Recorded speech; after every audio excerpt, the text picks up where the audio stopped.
नमस्कार मंडळी. आजचा रविवारचा भाग भावनिक गोंधळ, दबलेला राग आणि नात्यांमधील दुटप्पीपणा स्पष्टपणे दाखवणारा ठरतो. आजच्या भागात सगळ्यात आधी लक्षात येतं ते म्हणजे घरातील ताणलेली शांतता. काल जे घडलं त्याची धग अजून सगळ्यांच्या मनात आहे. प्रिया मात्र आज मुद्दाम बोलते, टोचून टोचून सगळ्यांना ऐकवते. शिक्षा आणि माफी यामधला फरक ती ठामपणे समोर आणते. चूक करणारा आणि वेगळा आणि प्रश्न विचारणारी वेगळी, असा अन्याय ती उघड करते आणि त्यामुळे घरातली मंडळी अधिक अस्वस्थ होतात. या सगळ्यांचा सर्वांना मोठा फटका बसतो. अस्मिता ती पूर्णपणे कोलमडलेली दिसते. तिचं बोलणं कमी पण वेदना जास्त आहेत.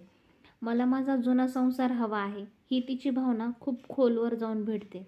ती जेवणही न करता निघून जाते आणि त्या क्षणी सगळ्यांना आपल्या निर्णयांची किंमत जाणवते.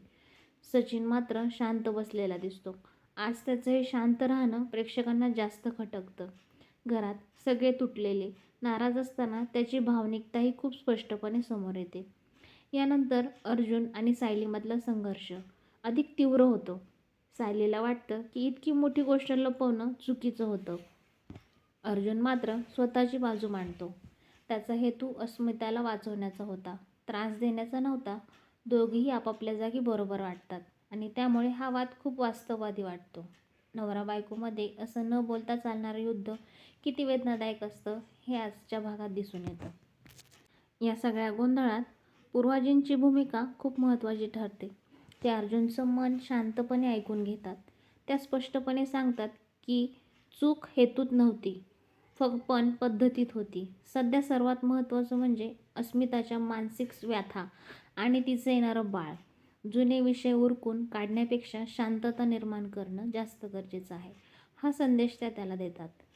सकाळी घरात अजूनही शांतता आहे, पण सायली वातावरण हलकं करण्याचा प्रयत्न करते. छोट्या छोट्या गोष्टींमधून ती पुन्हा संवाद सुरू व्हावा असं बघते. हळूहळू घरात एक सकारात्मक निर्णय घेतला जातो. अस्मितासाठी आणि तिच्या बाळासाठी एक छोटंसं शांत गेट टुगेदर. हा निर्णय घरात थोडी तरी आशा निर्माण करतो. तरीही अर्जुन आणि सायलीमधला तणाव पूर्णपणे संपलेला नाही. दोघेही एकमेकांपासून दूर राहत आहेत आणि हेच दाखवतं की जखमा भरायला वेळ लागतो. भागाच्या शेवटी प्रिया पुन्हा संशयाच्या भोवऱ्यात येते. ती कुणाशी तरी लपून बोलते आणि सायलीला तिच्यावर शंका येते. पुढच्या भागात नक्कीच नवे खुलासे आणि मोठा ट्विस्ट पाहायला मिळणार आहे. एकंदरीत आजचा भाग खूप भावनिक, वास्तववादी आणि विचार करायला लावणारा आहे. नात्यांमधला विश्वास किती नाजूक असतो हे आजच्या भागातून पुन्हा एकदा स्पष्ट होते. उद्याच्या भागात पाहायला मिळेल की सायलीने खरंच प्रियाला फोनवरती बोलताना ऐकलं आहे का, किंवा काय ऐकलं आहे ती फोनवरती बोलताना, हे उद्याच्या भागामध्ये स्पष्ट होईल मित्रांनो.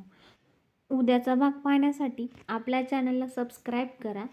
तुमचं मत या रिव्ह्यूबद्दल नक्की कमेंटमध्ये कळवा.